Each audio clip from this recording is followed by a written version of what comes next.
للہ رب العالمین والصلاة والسلام علی رسولہ الامین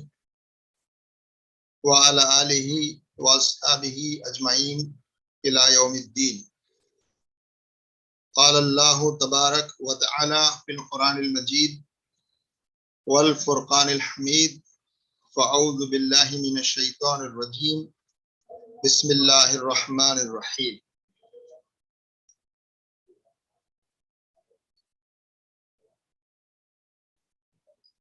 وجاہدوا فی اللہ حق جہادہ هو اجتباکم وما جعل علیکم فی الدین من حرج ملۃ ابیکم ابراہیم هو سماکم المسلمین من قبل وفی ھذا لیکون الرسول شہیدا علیکم وتکونوا شہداء علی الناس فاقیموا الصلاۃ وآتوا الزکاۃ واعتصموا باللہ هو مولاکم فنعم المولا ونعم النصیر۔ صدق اللہ العلی العظیم۔ حمد و ثنا، بڑائی و کبریائی اللہ رب العالمین ہی کے لیے ہے۔ درود و سلام تمام انبیاء کرام پر،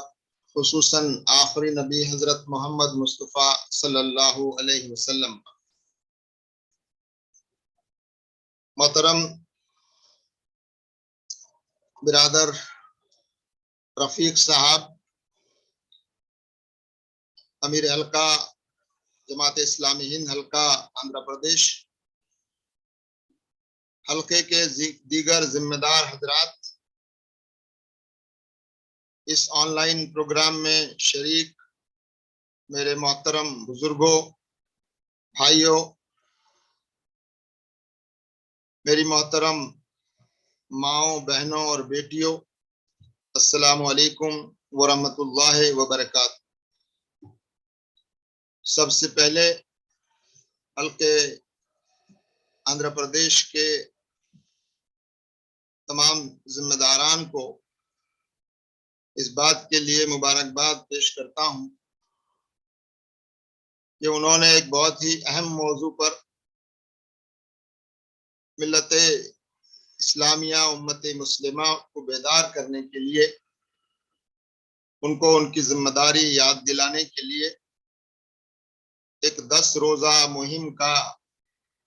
آغاز کیا ہے۔ یہ بہت مبارک اور بہت ہی مطلوب اور ضروری قدم ہے جو اٹھایا گیا ہے۔ میں اللہ تعالیٰ سے اس مہم کی کامیابی کی دعا کرتا ہوں۔ محترم حاضرین، آپ نے مہم کا جو عنوان رکھا ہے وہ بہت بنیادی عنوان ہے، ان اقیموا الدین ولا تتفرقوا فیہ۔ قرآن کریم کی سورہ شورى کی آیت نمبر 13، جس کی ابھی تلاوت بھی کی گئی، جس میں یہ بات واضح طور پر فرما دی گئی، فرمایا گیا، اعوذ باللہ من الشیطان الرجیم، بسم اللہ الرحمن الرحیم، شرع لکم من الدین ما وصی بہ نوحا والذی اوحینا الیک وما وصینا بہ ابراہیم وموسیٰ وعیسیٰ ان اقیموا الدین ولا تتفرقوا فیہ کبر علی المشرکین ما تدعوہم الیہ اللہ یجتبی الیہ من یشاء ویہدی الیہ من ینیب۔ ہم نے تمہارے لیے دین کا وہی طریقہ مقرر کیا ہے جس کا حکم اس نے یعنی ہمارے رب نے نوح کو دیا تھا، اور جسے اے محمد صلی اللہ علیہ وسلم اب تمہاری طرف ہم نے وحی کے ذریعے سے بھیجا ہے۔ یہ وہ دین ہے جس کی ہدایت ہم نے حضرت ابراہیم علیہ السلام اور موسیٰ علیہ السلام اور عیسیٰ علیہ السلام کو دے چکے ہیں، اس تاکید کے ساتھ کہ قائم کرو اس دین کو اور اس میں متفرق نہ ہو جاؤ۔ یہی بات ان مشرکین کو سخت ناگوار ہوئی جس کی طرف اے محمد صلی اللہ علیہ وسلم تم انہیں دعوت دے رہے ہو۔ اللہ جسے چاہتا ہے اپنا کر لیتا ہے، اور وہ اپنی طرف آنے کا راستہ اسی کو دکھاتا ہے جو اس کی طرف رجوع کرے۔ یہ بہت معروف مشہور آیت جس کو ہم بار بار اپنی گفتگو اور تقاریر میں دہراتے رہتے ہیں۔ آج کی ہماری گفتگو میں خاص طور سے یہ بات سامنے رکھی گئی ہے کہ اللہ کے دین کی اقامت کا جو فریضہ ہے، اس فریضے کو اور اس کی اہمیت کو اور اہل اسلام کے سامنے ان تقاضوں کو پیش کیا جائے جو اس اہم کام کے لیے ضروری ہے۔ آگے بڑھنے سے پہلے میں سمجھتا ہوں کہ ان الفاظ پر ذرا ہم غور کر لیں تو آگے کی بات سمجھنا ہمارے لیے آسان ہوگا۔ اقامت دین اور مسلمان، یہاں تین الفاظ خاص طور سے اس عنوان میں موجود ہیں۔ ایک ہے دین، دوسرا ہے مسلمان، اور تیسرا ہے اقامت۔ پہلے میں سمجھ لیں کہ قرآن مجید میں دین کا تصور کیا ہے اور وہ کیا چیز ہے جسے قائم کرنے کی بات کہی جا رہی ہے۔ قرآن کریم میں دین وہ طریقہ ہے، وہ راستہ ہے جو اللہ تعالیٰ نے اپنے انبیاء اور پیغمبروں کے ذریعے انسانوں تک پہنچایا کہ وہ اس راستے پر چلیں۔ اللہ کی طرف سے دکھایا گیا راستہ یہ دین ہے، اور عام طور پر لوگ اس کا ترجمہ ریلیجن یا مذہب کرتے ہیں۔ یقیناً یہ زبانوں کی لمیٹیشنز ہیں کہ اس میں دین کا ترجمہ اس طرح سے نہیں ہو سکتا، لیکن ظاہر ہے کہ دین مذہب اور ریلیجن سے بہت اوپر ایک وسیع چیز ہے، اور یہ وہ چیز ہے جس کی ہدایت اور جس کی تاکید اللہ تبارک و تعالیٰ نے اپنے انبیاء اور پیغمبروں کے ذریعے سے اور اپنی کتابوں کے ذریعے سے انسانوں تک ہر دور میں اللہ تعالیٰ نے فرمائی۔ تو دین ایک نظام حیات کا نام ہے، ایک سسٹم آف لائف ہے جو انسان کی زندگی کے ہر پہلو میں، ہر شعبے میں ہماری رہنمائی کرتا ہے، اور وہ رہنمائی اللہ کی طرف سے ہے، رسولوں کے ذریعے سے۔ دین کے ایک معنی اور قرآن میں آتے ہیں، اور وہ ہے ہم اللہ تعالیٰ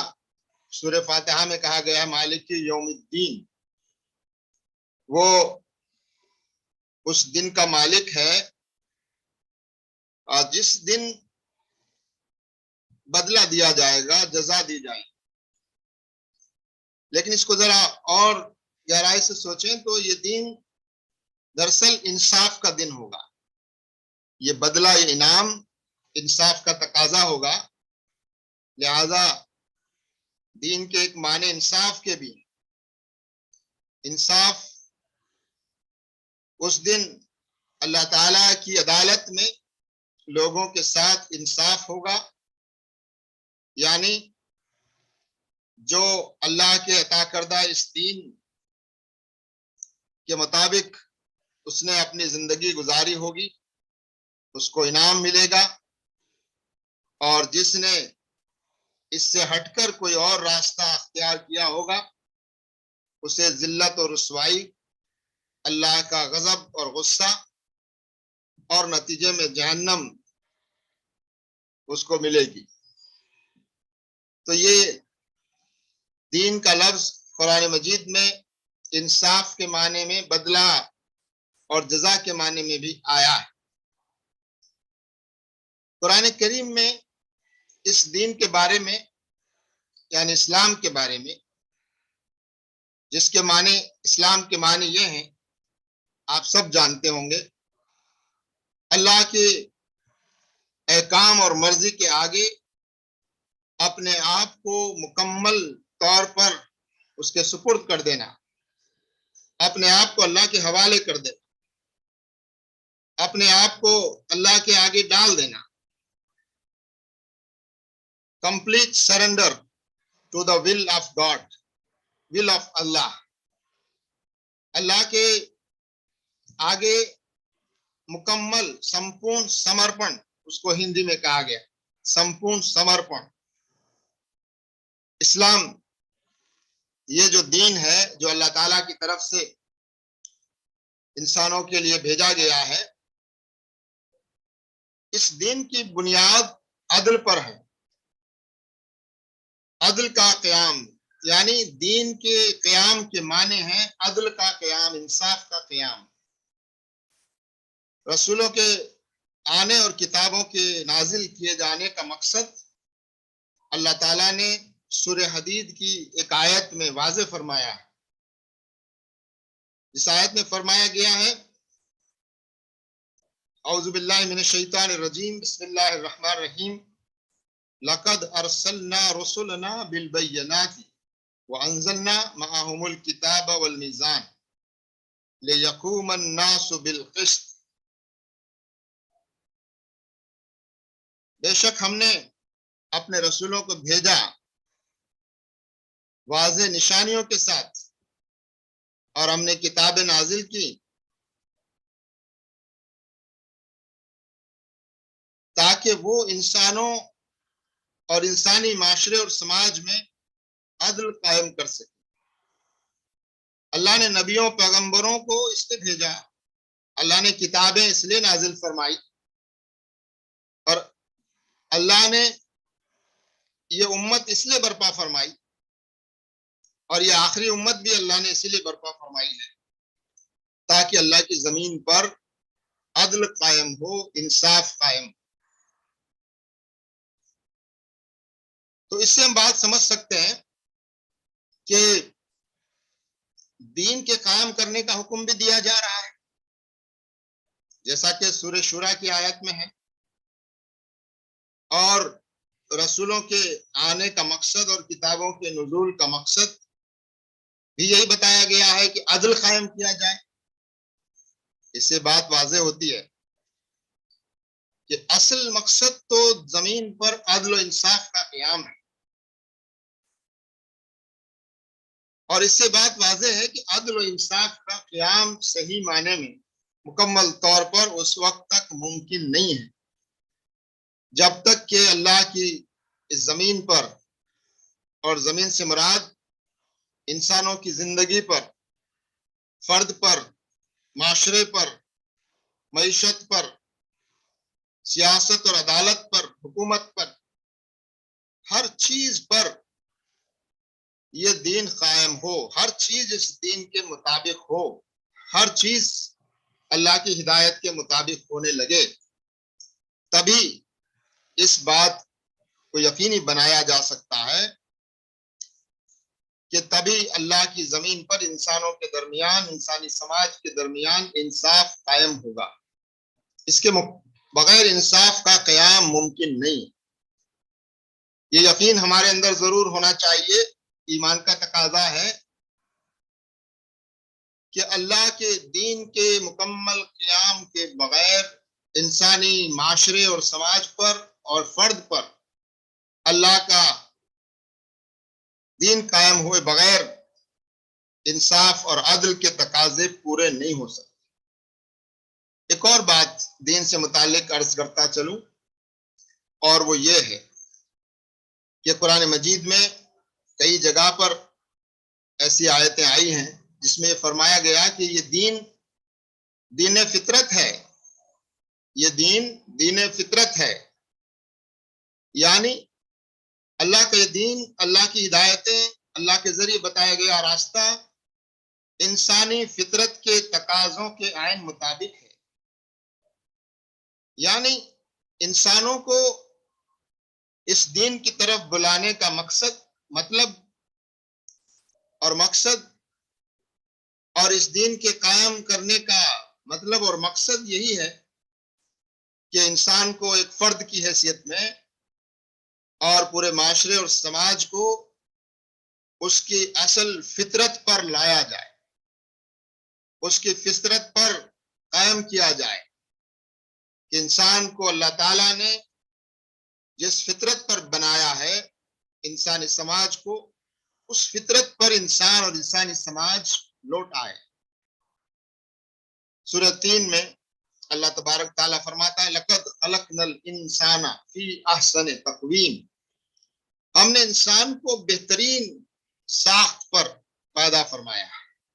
ہم نے انسان کو بہترین خوبیوں کے ساتھ پیدا فرمایا ہے۔ انسان کو اپنی فطرت پر لوٹانے کا مطلب یہی ہے کہ انسان احسن الخالقین، جو اللہ تعالیٰ کی بہترین مخلوق ہے، انسان اشرف المخلوقات ہے، اور جن خوبیوں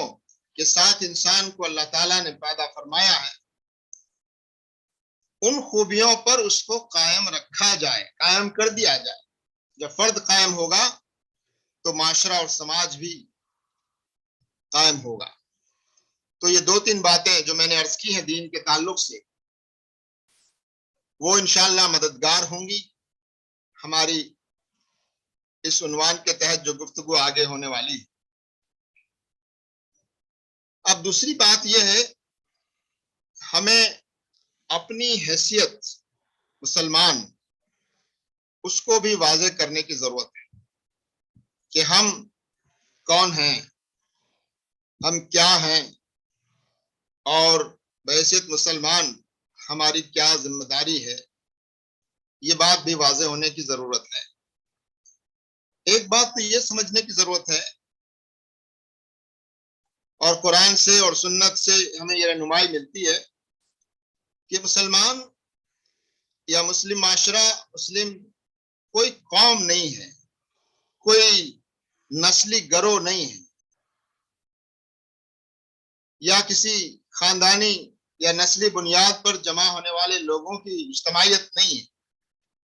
بلکہ یہ ایک امت ہے، اس کا ایک مقصد ہے، ایک مشن ہے، اور یہ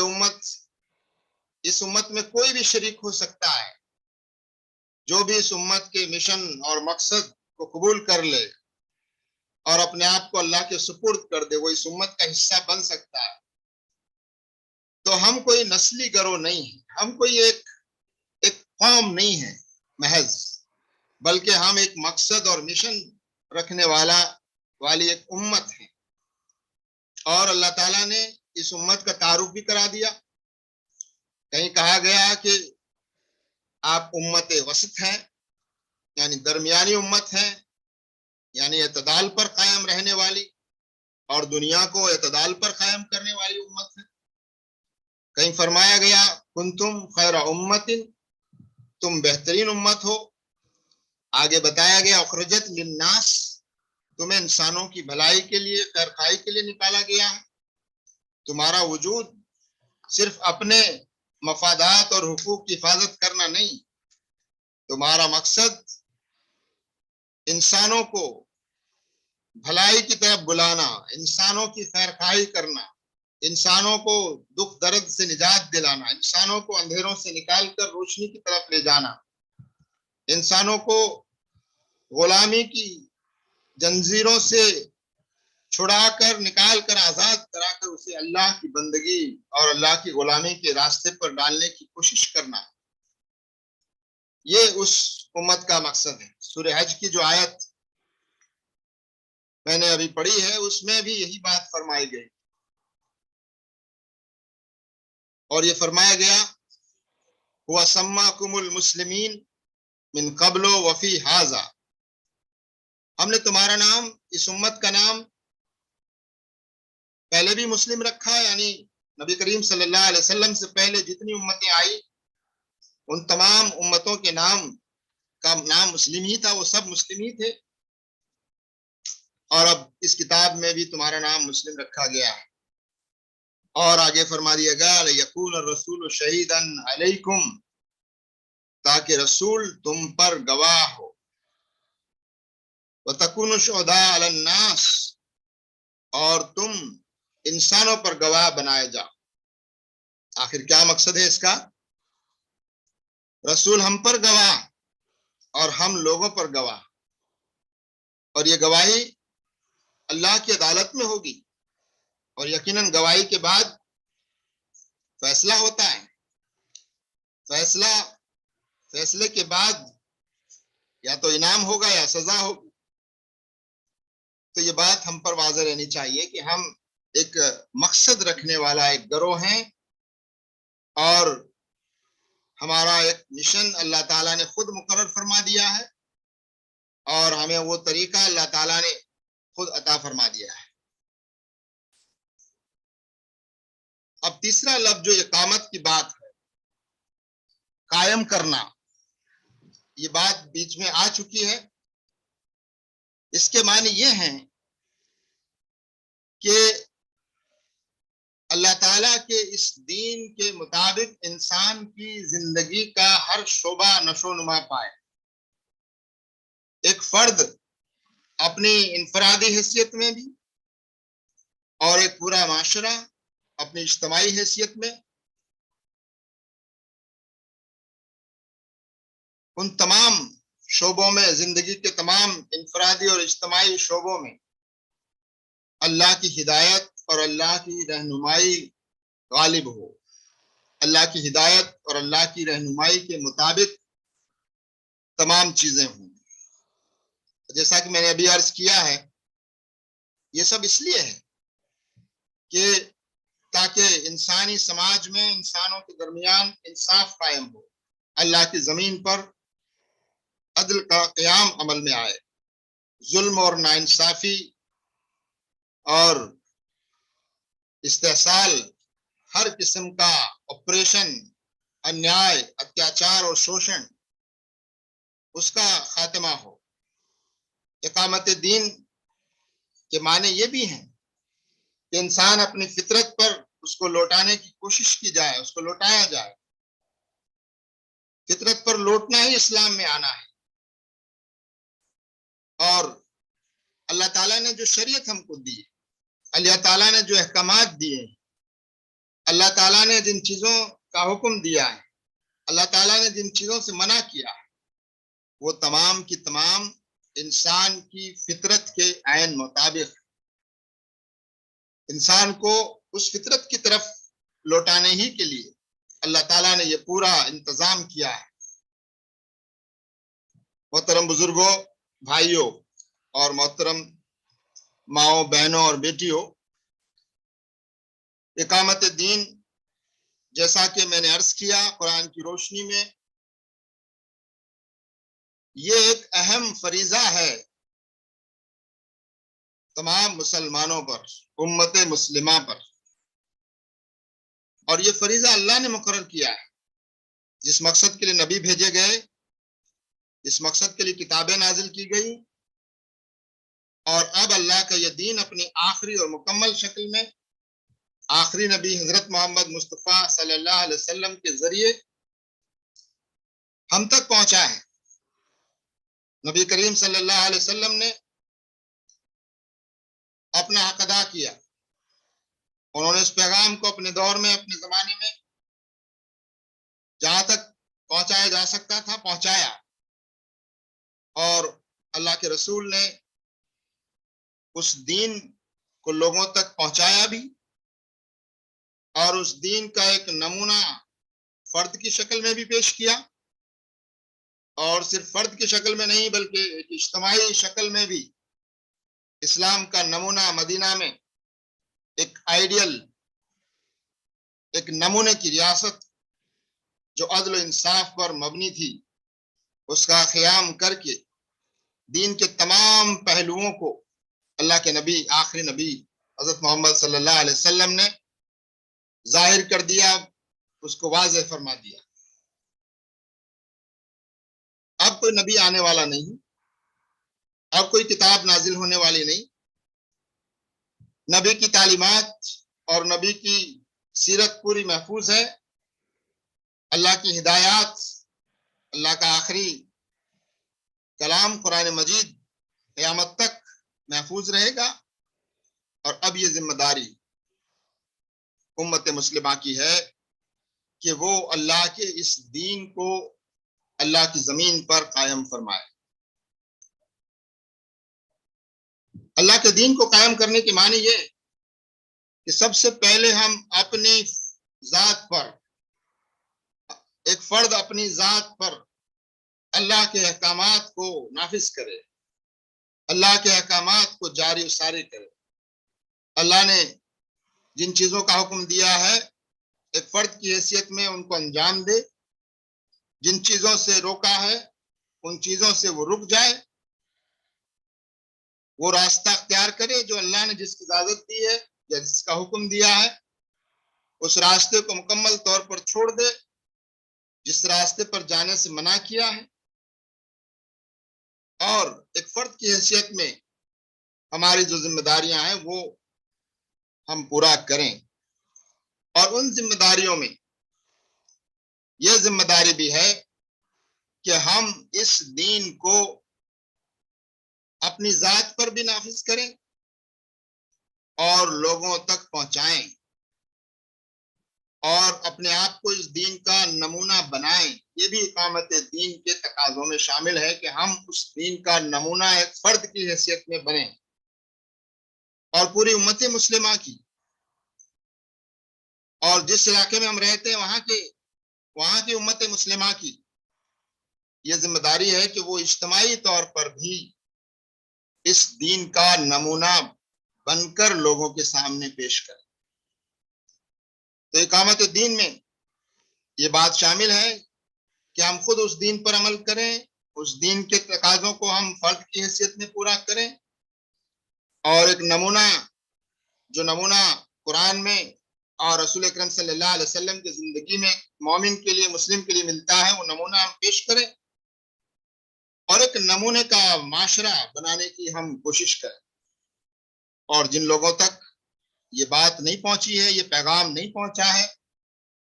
اس پیغام کو پہنچانا بھی اقامت دین کی جدوجہد کا ایک اہم تقاضا اور ضرورت ہے۔ ظاہر دین قائم کیسے ہو سکتا ہے جب تک کہ اس کو ان لوگوں تک نہ پہنچایا جائے جن لوگوں تک یہ نہیں پہنچا ہے، اور جو لوگ اس دین کے نام لیوا تو ہیں لیکن اس دین کا شعور نہیں رکھتے، یعنی اپنے آپ کو ہم مسلمان کہتے ہیں لیکن بڑی تعداد ہم مسلمانوں میں ایسی پائی جاتی ہے جو صحیح معنی میں دین کا شعور نہیں رکھتی، اپنے اس مقصد کا اور مشن کا شعور نہیں رکھتی۔ جب شعور نہیں رکھتی تو ظاہر ہے وہ اس ذمہ داری کو کیسے ادا کر سکتے۔ لہذا ہم ان خوش قسمت لوگوں میں سے ہیں جو اس تحریک اسلامی کے ساتھ، جماعت اسلامی ہند کے ساتھ اس ملک میں وابستہ ہوئے ہیں، اور اس اجتماعی جد و جہد کو ہم نے اپنی زندگی کا مقصد اور نصب العین قرار دیا ہے۔ لہذا ہماری ذمہ داری یہ ہے کہ ہم اپنے مسلمان بھائیوں کو، بہنوں کو یہ بات سمجھائیں کہ ایک مسلمان ہونے اور مسلم ہونے اور ایمان کا تقاضا یہ ہے کہ ہم صحیح معنی میں اللہ کے اس دین کو اپنی ذات پر سب سے پہلے، پھر اپنے آس پاس کے ماحول میں، یعنی گھر میں اور قریب میں جہاں بھی آپ کی بات مانی جاتی ہے، وہ احکامات جن کا قائم کیا جانا ممکن ہے،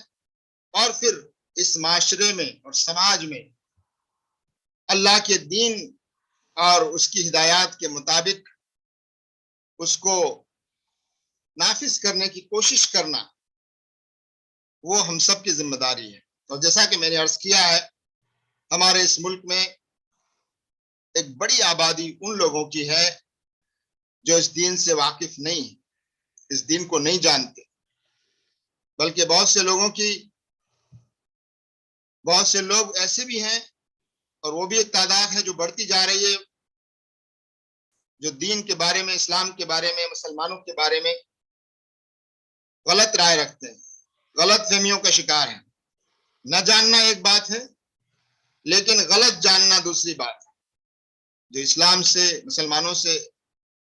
نفرت بھی کرتے ہیں، ایسے لوگ بھی۔ لہذا یہ بات صحیح ہے، کچھ لوگ ہر زمانے میں ایسے لوگ رہے ہیں، ایسے گروہ رہے ہیں جو نبیوں کے خلاف، اللہ کے دین کے خلاف برابر کوشش کرتے رہے، لیکن اللہ کے نبی، اللہ کے رسول ہر زمانے میں ان جھوٹی کوششوں اور جھوٹی سازشوں کہ میری آواز پہنچ رہی ہے؟ ہلو؟ جی مولانا بالکل پہنچ رہی ہے۔ جی جی پہنچ رہی ہے مولانا۔ کچھ ڈسٹربنس لگ رہا تھا؟ نہیں نہیں نہیں۔ جی جی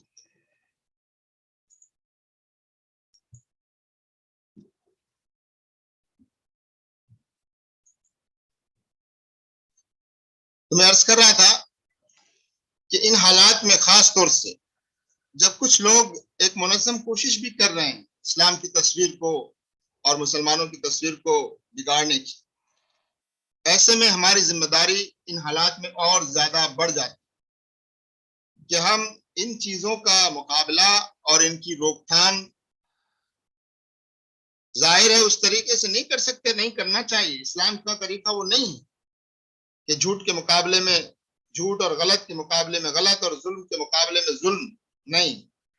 اسلام تو ہمیں رہنمائی کرتا ہے کہ وَلَا تَسْتَوِي الْحَسَنَةُ وَلَا السَّيِّئَةُ اِدْفَعْ بِالَّتِي هِيَ أَحْسَنُ، برائی کو بہترین بھلائی کے ساتھ دفع کرو۔ برائی کو مٹانے اور روکنے کا طریقہ یہی ہے کہ آپ اس سے بہترین قسم کی بھلائی اور نیکی کے ساتھ اس کا مقابلہ کرو۔ نفرت کا جواب نفرت نہیں ہے، نفرت کا جواب محبت ہے، خیر خواہی ہے، بھلائی ہے۔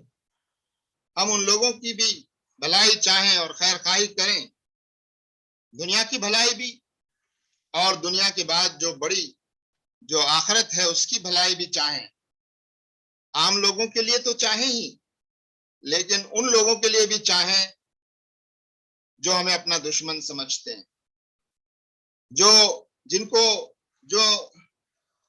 جن کو ہماری خیر خواہی کا اندازہ نہیں، جو ہمیں اور ہمارے طریقے اور راستے کو غلط سمجھتے، اور جو اسلام اور مسلمانوں کے خلاف نفرت اور جھوٹ پھیلاتے ہوں، ایسے نادان لوگوں پر غصہ اور نفرت کے بجائے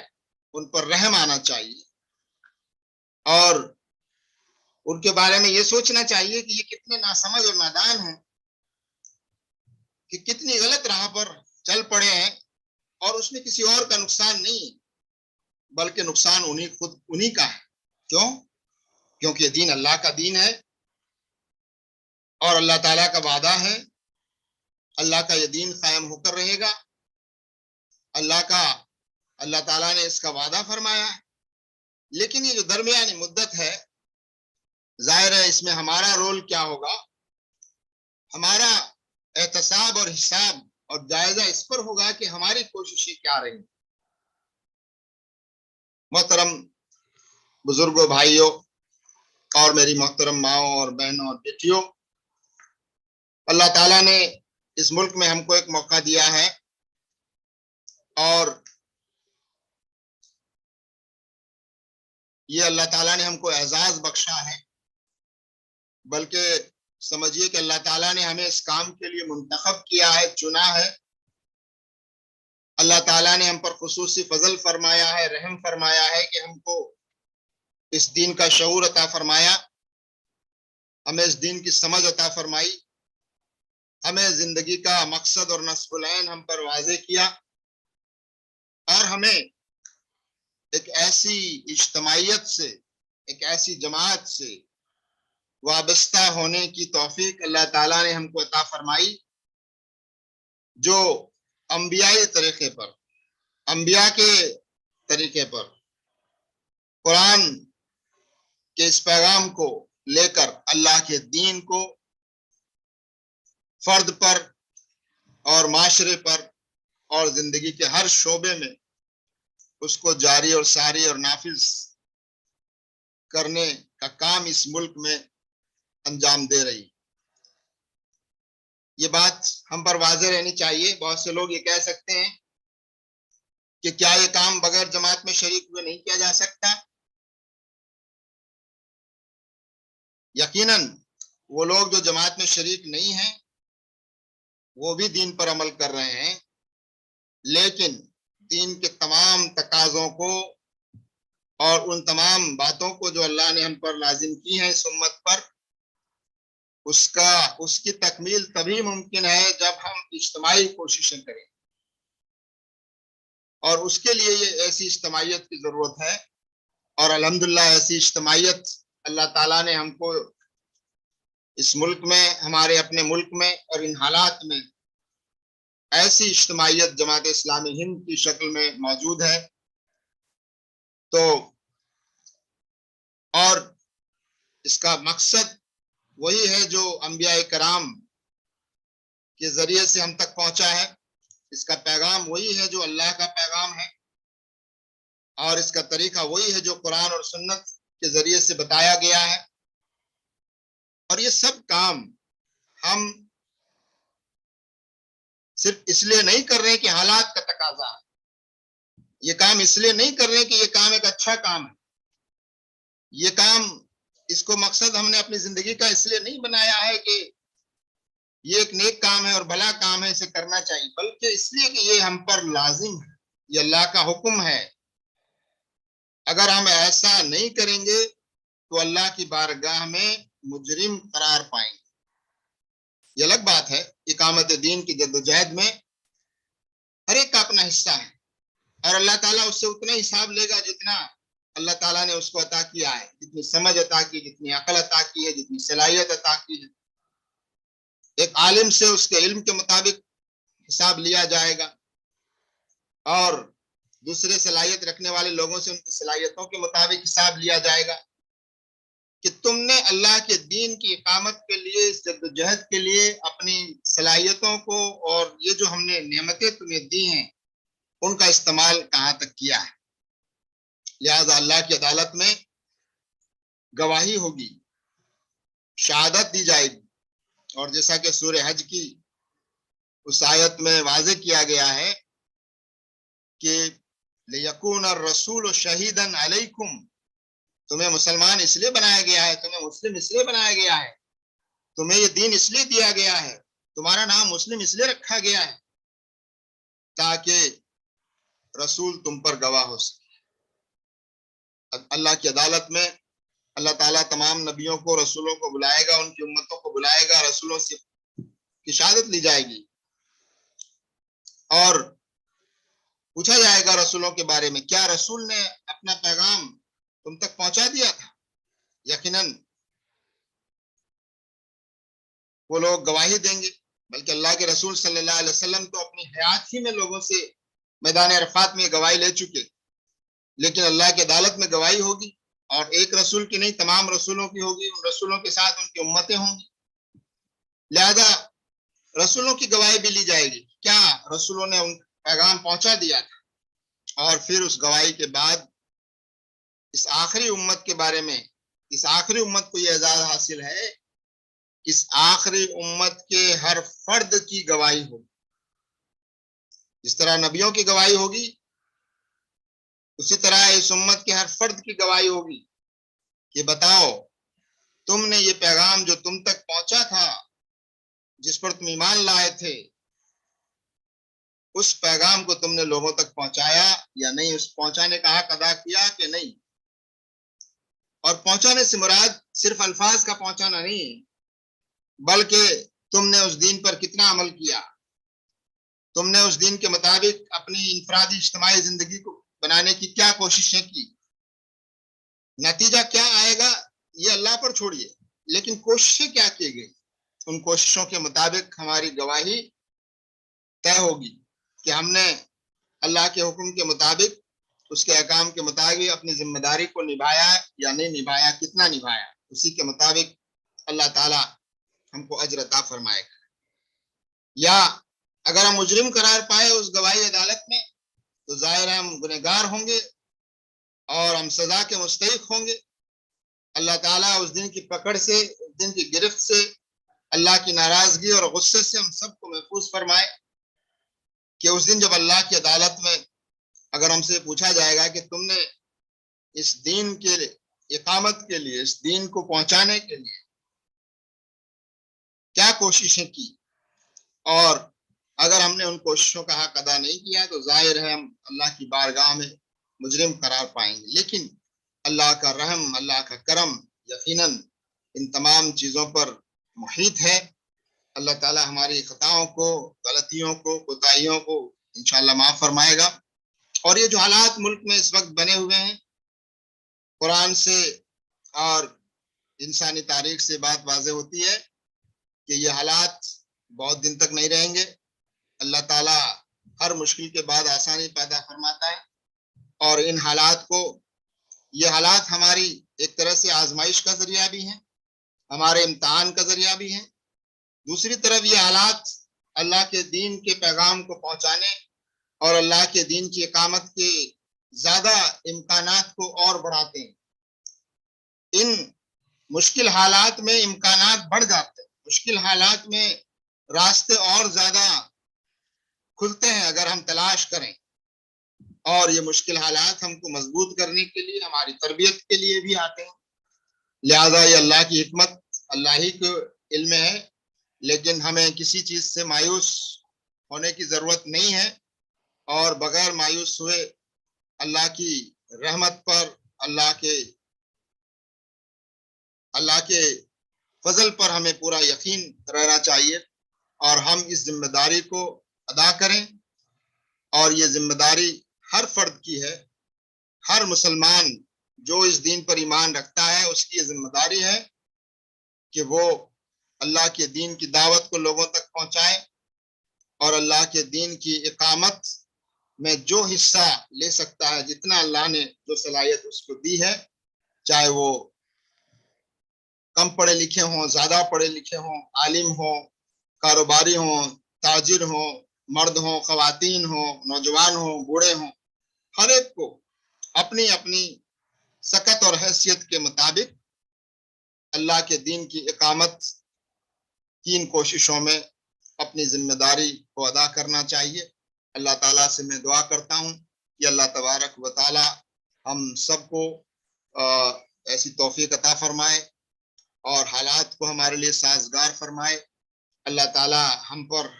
یقیناً ہماری سکت سے زیادہ بوجھ نہیں ڈالے گا، اور اللہ تعالیٰ ان حالات کو جو اس وقت ناسازگار ہیں، جلد ان حالات کو سازگار بنائے اور ہماری ہر قدم پر مدد اور رہنمائی فرمائے۔ اور میں اللہ سے دعا کرتا ہوں کہ حلقہ آندھرا پردیش کے ہمارے رفقا نے جو یہ مہم چلانے کا فیصلہ کیا ہے، اللہ تعالیٰ اس مہم میں برکت، کاموں میں برکت عطا فرمائے اور اقامت دین کی راہوں کو اور زیادہ کشادہ فرمائے۔ وآخر دعوانا ان الحمد للہ رب العالمین۔ السلام علیکم ورحمۃ اللہ وبرکاتہ۔